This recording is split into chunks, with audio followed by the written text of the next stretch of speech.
हरे कृष्ण कृष्ण राधे राधे कृष्ण हरे हरे।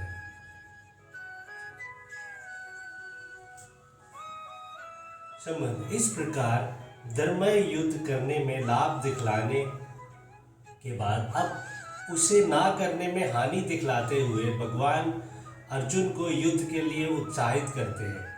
अथ चित व विमम धर्मय संग्राम न करिष्यसि तत् सब धर्म कीर्ति च हित्वा पापमवाप्स्यसि। किंतु यदि तू इस धर्म युद्ध को नहीं करेगा तो स्वधर्म और कीर्ति को ले खोकर पाप को प्राप्त होगा। अथ पद का अभिप्राय ये है। अथ पद यह पक्षांतर में है। अभिप्राय ये है कि अब प्रकारांतर से युद्ध की कर्तव्यता सिद्ध की जाती है। संग्रामम के साथ इमम और धर्मय इन दोनों विशेषणों का प्रयोग करके ये कहने का क्या अभिप्राय है कि यदि तू युद्ध नहीं करेगा तो सब धर्म और कीर्ति को खोकर पाप को प्राप्त होगा। इससे भगवान ये बात दिखलाया है कि ये युद्ध धर्ममय होने के कारण आवश्यक तर्व है। ये बात तुम्हें अच्छी तरह समझा दी गई है। इस पर भी यदि तुम किसी कारण से युद्ध ना करोगे तो तुम्हारे द्वार स्वधर्म का त्याग होगा और निवातक वचाती दानवों के साथ युद्ध में विजय पाने के कारण तथा भगवान शिव जी के साथ युद्ध करने के कारण तुम्हारी जो संसार में बड़ी भारी कीर्ति छाई है वह भी नष्ट हो जाएगी। इसके सिवा कर्तव्य का त्याग करने के कारण तुम्हें पाप भी होगा ही। अतएव तुम जो पाप के भय से युद्ध का त्याग कर रहे हो, भयभीत हो रहे हो, ये स्वतः अनुचित है। अकीतिर चापी भूतानि कथयिष्य नित तेव्ययाम संभावितस्य चाकीतिर्मरणादतिरिच्यते। तथा सब लोग तेरी बहुत काल तक रहने वाली अपकृति का भी कथन करेंगे और माननीय पुरुष के लिए अपकीर्ति मरण से भी बढ़कर है। यह अपिपद का प्रयोग करके ये कहने का भाव है कि सब लोग तेरी बहुत काल तक रहने वाली अपकीर्ता करेंगे। यह अपिपद को प्रयोग करके इस वाक्य से भगवान ने ये दिखलाया है कि केवल स्वधर्म और कीर्ति का नाश होगा और तुम्हें पाप लगेगा। इतना ही नहीं, साथ ही देवता, ऋषि और मुनीष आदि सभी लोग तुम्हारी बहुत प्रकार से निंदा भी करेंगे और वह अपकृति ऐसा नहीं होगी जो थोड़े दिन होकर रह जाए, वह अनंत काल तक बनी रहेगी। अतएव तुम्हारे लिए युद्ध का त्याग सफलता अनुचित है। माननीय पुरुष के लिए अपकीर्ति मरण से भी बढ़कर है। इस वाक्य का क्या भाव है? इस वाक्य से भगवान ने यह दिखलाया है कि यदि कदाचित तुम ये मानते हो कि आकृति होने में हमारी क्या हानि है, तो ऐसी मान्यता ठीक नहीं है। जो पुरुष संसार में प्रसिद्ध हो जाता है, जिसे बहुत लोग श्रेष्ठ मानते हैं, ऐसे पुरुष के लिए अपकृति मरने से भी बढ़कर दुखदायिनी हुआ करती है। अतएव जब वैसी अकीर्ति होगी तब तुम उसे सहन न कर सकोगे, क्योंकि तुम संसार में बड़े शूरवीर और श्रेष्ठ पुरुष के नाम से विख्यात हो। स्वर्ग से लेकर पाताल तक सभी जगह तुम्हारी प्रतिष्ठा है।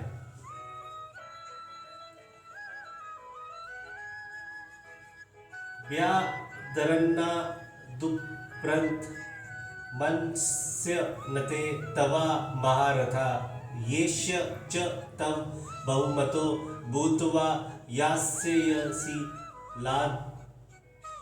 लाघवम्।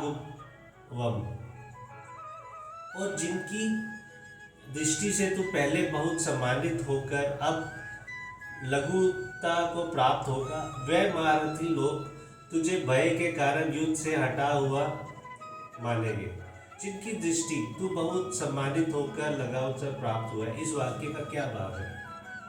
उपयुक्त वाक्य से भगवान ने ये बात दिखलाया है कि भीष्म, द्रोण और शल्य आदि तथा विराट, द्रुपद, सत्याकी, धृष्टद्युम्नादि महारथी गण जो तुम्हारी बहुत प्रशंसा करते आए हैं, तुम्हें बड़ा भारी शूरवीर, महान योद्धा, धर्मात्मा मानते हैं। युद्ध को त्याग करने से तुम उनकी दृष्टि में गिर जाओगे और वह तुमको कायर समझने लगेंगे। महारथी लोग तुझे भय के कारण युद्ध से हटा हुआ मानेंगे। इस वाक्य का क्या भाव है? इस वाक्य से भगवान ने महारथियों की दृष्टि में अर्जुन के गिर जाने का ही स्पष्टीकरण किया है। अभिप्राय ये है कि वह महारथी लोग ये नहीं समझेंगे कि अर्जुन अपने स्वजन समुदाय पर दया करके या युद्ध को पाप समझकर उसका परित्याग कर रहे हैं। वह तो यही समझेंगे कि ये भयभीत होकर अपने प्राण बचाने के लिए युद्ध का त्याग कर रहे हैं। इस परिस्थिति में युद्ध न करना तुम्हारे लिए किसी तरह भी उचित नहीं है। अवाच वा दक्ष बहुन वदिशयनित तवा हिता निंदनतस्तव सामथर्य ततो दुक्तर नु किम। तेरे वीर लोग तेरे सामर्थ्य की निंदा करते हुए तुझे बहुत से न कहने योग्य वचन भी कहेंगे, उससे अधिक दुख और क्या होगा।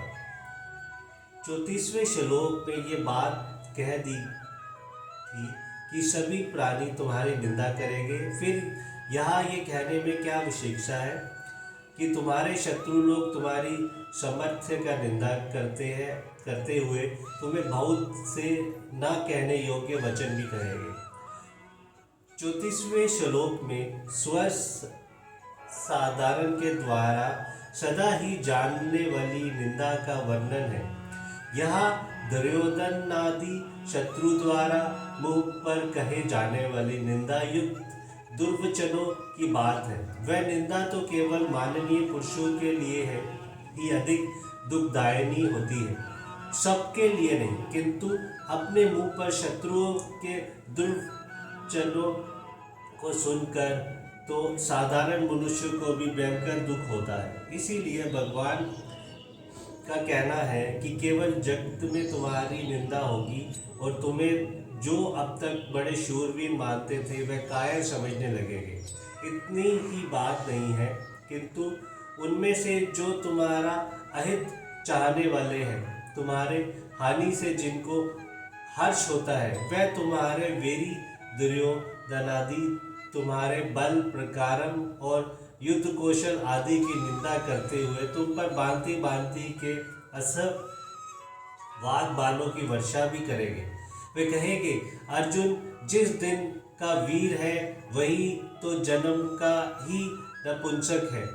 उसके गंडीव धनुष को और उसके पौरुष को धिक्कार है।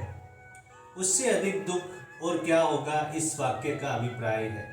इससे भगवान ने उपयुक्त घटना के परिणाम को महान दुखमय सिद्ध किया है। अभिप्राय ये है कि इससे बढ़कर दुख तुम्हारे लिए और क्या होगा। अतएव अभी तुम जो युद्ध के त्याग में सुख समझ रहे हो, युद्ध करने में दुख मना रहे हो, यही तुम्हारी भूल है। युद्ध का त्याग करने में ही तुम्हारे लिए सबसे अधिक दुख है।